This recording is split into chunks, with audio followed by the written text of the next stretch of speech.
Datang ke wisuda pakai kebaya merah dengan batik bermotif. Hai kawan, ketemu lagi dengan saya, selalu setia di channel Muda Inspiratif. Kali ini saya akan bercerita tentang jejak inspiratif. Sebuah kesiapan bisa mengubah hidupmu.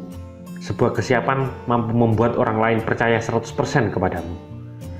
Jejak inspiratif ini sangat cocok untuk kamu para anak muda dan mahasiswa, sebagai wawasan dan motivasi segar untuk kamu. Kisah ini dimulai tahun 2016 ketika saya masih berstatus sebagai mahasiswa di sebuah kampus yang bisa mengubah saya menjadi manusia yang lebih matang dari hari ke hari, Universitas Brawijaya Malang. Dunia kuliah mengenal saya sebagai mahasiswa wirausaha dan ketua organisasi entrepreneurship. Mengenal dan dikenal banyak orang, mulai dari dosen, jajaran petinggi kampus, hingga tukang parkir motor. Berstatus sebagai mahasiswa wirausaha, ada dua jenis bisnis yang saya jalani saat itu. Mungkin kalian yang mengenal saya tahu apa bisnis yang akan saya maksud. Yaps, bisnis sambal ikan instan dan pembinaan prestasi siswa SMA, Yes Institute. Yes Institute baru saya jalani 2 bulan bersama teman SMA saya. Berangkat pulang pergi Lamongan, Malang tiap minggu untuk mengajar siswa. Bisnis ini menjamin siswa binaan kami mendapatkan prestasi tingkat nasional. Berdua dengan partner saya, kami menyusun dan membagi waktu pembinaan. Sekolah pertama adalah sekolah SMA Kedungpring Lamongan. Jaraknya sekitar 60 menit bersepeda motor dari kota Lamongan. Saat itu jalan yang kita lalui terjal, berlubang, dan berdebu. Melewati sawah dan tidak jarang harus berkompetisi dengan kendaraan besar. Masa-masa seperti itu menjadi sebuah terpaan karakter bagi saya. Saya ingat sekali, usia saya masih 21 tahun. Sambil mengajar dan mentoring, kami aktif ikut pameran dan expo untuk memperkenalkan bisnis. Berangkat dari Lamongan ke Malang dengan barang bawaan yang sangat banyak dengan sepeda motor. Setiap ada event, akhirnya kami selalu menyiapkan dan menyempurnakan profil usaha Yes Institute. Mulai dari PowerPoint, buku panduan, kurikulum, poster, dan lain-lain. Tak jarang saya pun harus tidur larut malam. Ya, untuk menyiapkan event untuk besok. Ada positifnya sih. Menjadikan bisnis dan portofolio kami semakin lengkap. Bek menowo mene-mene kanggo dodok. Ya, barangkali suatu saat bisa berguna ketika kita mendadak butuh ini.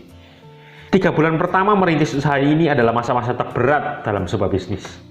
Perkenalkan partner saya, namanya Agung. Nama lengkapnya Agung Firdamansyah, lulusan kumlot dari ITS Surabaya. Hikmah kebaikan cerita ini dimulai di bulan Oktober tanggal 9 hari Kamis di tahun 2016. Kemenristek Dikti akan mengadakan sebuah program expo kewirausahaan mahasiswa yang terbesar tentunya di Indonesia. Universitas Brawijaya dinobatkan sebagai tuan rumah di event ini. Ya, benar, adalah kampus saya. Pihak kampus dan jajaran wakil rektor 3 pada saat itu mencari 3 orang mahasiswa yang bisa mewakili universitas di ajang nasional tahunan ini. 3 bidang, mulai dari bidang pangan, industri kreatif, dan bidang jasa.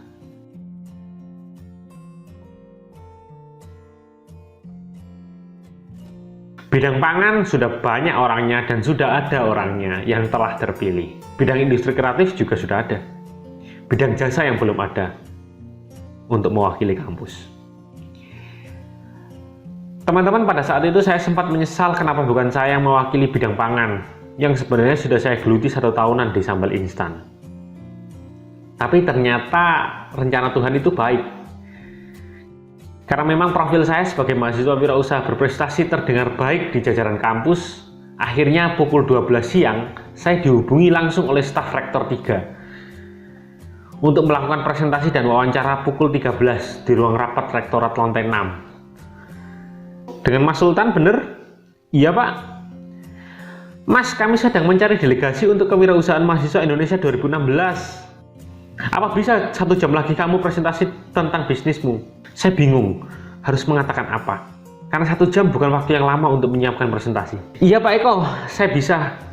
Saya akan siapkan presentasinya. Baik Mas, saya tunggu jam 1 siang di ruangan ya. Bergegas saya menuju kos untuk mengambil laptop saya.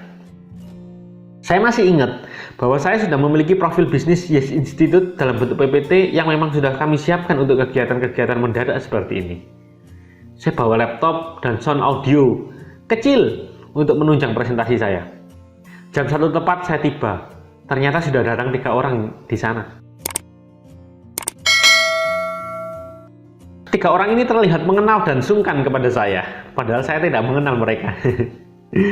Aneh sekali mereka. Jam 1:10 Pak Eko bilang, siapa yang siap presentasi duluan? Anehnya, dari 6 yang diseleksi, hanya saya yang siap dengan presentasi dan tampilan audiovisual.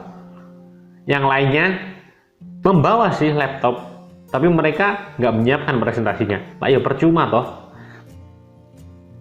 Kami pilih Mas Sultan untuk maju ke nasional. Tapi Mas, apa kamu siap dan bisa menyiapkan pameran, peralatan, dan berkas-berkas lain dalam waktu 3 hari? Saya langsung menjawab, saya lebih dari siap Pak. Senin akan saya bawa semuanya. Saya bilang begitu pada saat itu. Gila sih. Padahal saat itu saya baru siap PowerPoint aja. Saya nggak siap semuanya. Masalah company profile, video program, proposal lengkap, alam pameran stand, semuanya saya belum siap betul. Tapi saya katakan siap agar mereka tidak meragukan saya.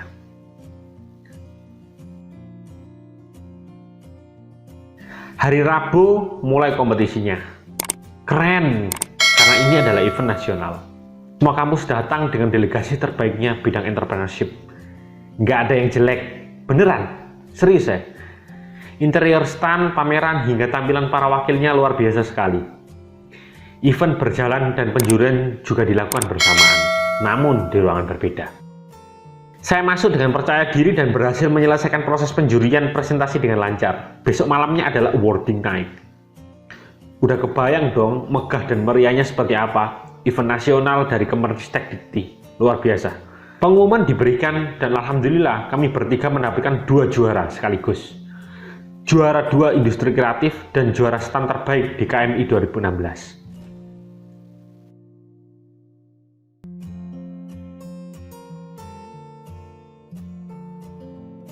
Untuk hal-hal besar dalam hidupmu, jangan pernah sia-siakan kesempatan yang datang. Hanya karena kamu belum terlalu siap secara sempurna. Kita tidak bisa menunggu peluang datang, kamu harus menciptakan peluang tersebut. Sejak saat itu, saya tidak percaya bahwa kesempatan hanya datang sekali. Kesempatan besar itu akan datang berulang-ulang kali. Tinggal kita sudah siap atau tidak ketika sang kesempatan itu datang. Dengan kamu menyiapkan dirimu untuk dipanggil, kamu sudah melakukan 80% lebih baik dari kebanyakan orang, meski mimpimu sama dengan mereka. Dengan bersiap, kamu sudah melatih dan memantaskan dirimu untuk dipanggil sang kesempatan tiba. Tidak ada yang lebih baik daripada menyiapkan apa yang menjadi mimpi kita. Bersiap berarti memantaskan diri menjadi peran yang kita inginkan. Saya tidak pernah membayangkan kesempatan seleksi itu datang kepada saya. Seminggu setelah awarding, saya membayangkan apa yang sudah terjadi kepada saya. Bagaimana jika saat presentasi seleksi saya tidak siap dengan PowerPoint? Bagaimana jika saya terlambat datang hanya karena tidak ada persiapan?